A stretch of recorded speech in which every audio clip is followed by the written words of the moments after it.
नमस्ते, वंदे मातरम। मैं इंद्रेश कुमार शुक्ला, सहायक प्राध्यापक रसायन शास्त्र, Shri Jay Narayan Mishra, post graduate college, Lucknow. Akhil Bharatiya Vidyarthi परिषद लखनऊ महानगर के द्वारा चलाई जा रही मुहिम द अनसंग स्टोरीज के इस कड़ी में आज मैं बाराबंकी के लाल, बाराबंकी के हॉकी के जादूगर केडी सिंह बाबूजी के बारे में आप सबके समक्ष कहानी लेकर के आया हुआ हूँ।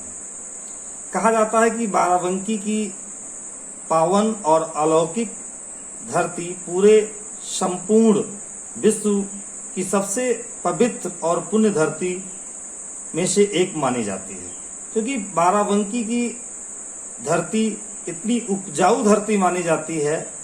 चाहे वो जिस क्षेत्र के बारे में हम बात करें, चाहे वो कृषि के क्षेत्र के बारे में बात करें, चाहे हम संस्कृति के बारे में बात करें, सभ्यता के बारे में बात करें, स्वतंत्रता संग्राम सेनानी के बारे में बात करें, हर प्रकार के क्षेत्रों में ये धरती वास्तव में एक उपजाऊ धरती के रूप में हम सबके सामने है।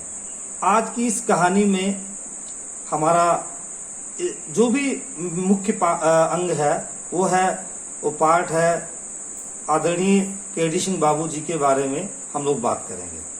कहा जाता है कि केडी सिंह बाबूजी का जन्म 1922 ईस्वी में बाराबंकी शहर में एक जमींदार परिवार में हुआ था।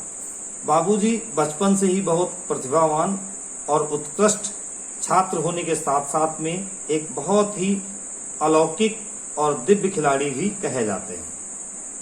बाबूजी 14 वर्ष की आयु में ही अपनी प्रतिभा से सबको हैरान कर दिए गए थे, क्योंकि पहला उनका हॉकी का मैच देवा शरीफ के ग्राउंड मैदान में खेला गया था। उसके बाद धीरे धीरे उस पहले मैच से उनको जो ख्याति जिले में मिली वो बढ़ती ही गई। कुछ समय के बाद उनका चयन लखनऊ जिले की टीम में हो गया और उसके बाद लगातार उन्होंने अपने उस उत्कृष्ट प्रदर्शन के कारण अपने को भी पीछे मुड़ करके नहीं देखा। एक ऐसा समय था, एक ऐसी घटना बाबूजी के जीवन की है जिससे हम सभी को सीख लेना चाहिए। कहा जाता है कि बाबूजी का चयन जब हॉकी टीम लखनऊ में हुआ था, उस समय पूरे देश में टूर्नामेंट्स हो रहे थे और उस समय दिल्ली की टीम सबसे मजबूत टीम मानी जाती थी और लखनऊ की टीम का सामना दिल्ली की टीम के सामना से होना था।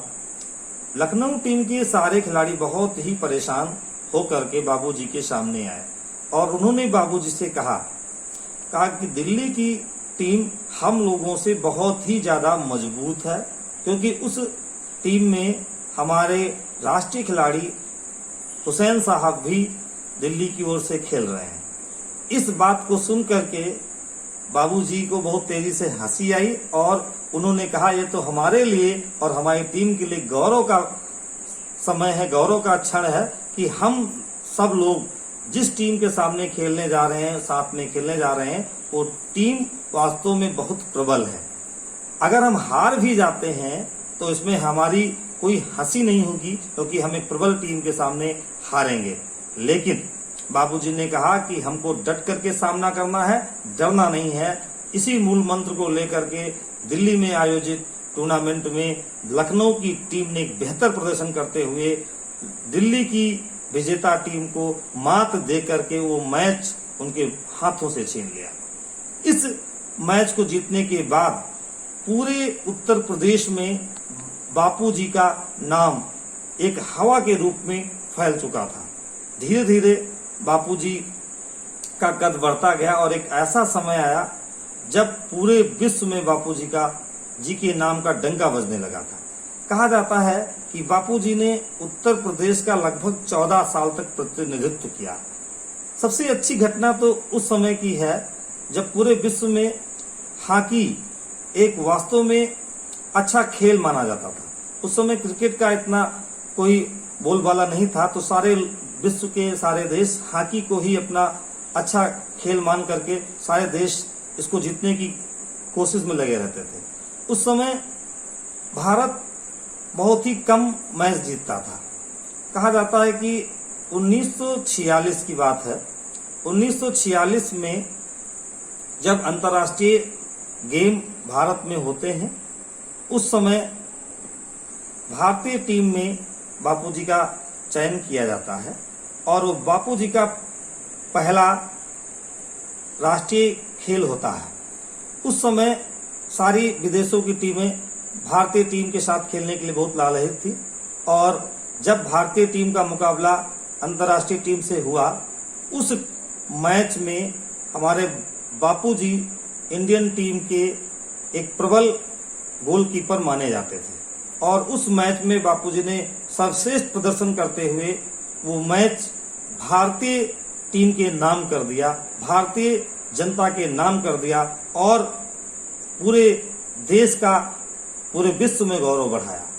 साथ ही साथ जब आजादी के बाद 1948 की हम बात करें तो अंतर्राष्ट्रीय मैच हुआ और उस अंतर्राष्ट्रीय मैच में बाबूजी उप कप्तान हुआ करते थे और बाबूजी के सानिध्य में भारतीय टीम ने अच्छा प्रदर्शन करते हुए प्रथम गोल्ड मेडल भारत को दिलाया और इस खुशी से भारतीय टीम के जो भी प्रशंसक थे, उनको देख करके, उनकी प्रतिभा को देख करके उनको भारतीय टीम का प्रतिनिधित्व करने का गौरव भी प्रदान किया और 1952 में पुनः उनकी कप्तानी में भारतीय टीम ने पुनः एक स्वर्ण पदक जीत कर भारत की महिमा का बखान संपूर्ण विश्व में किया।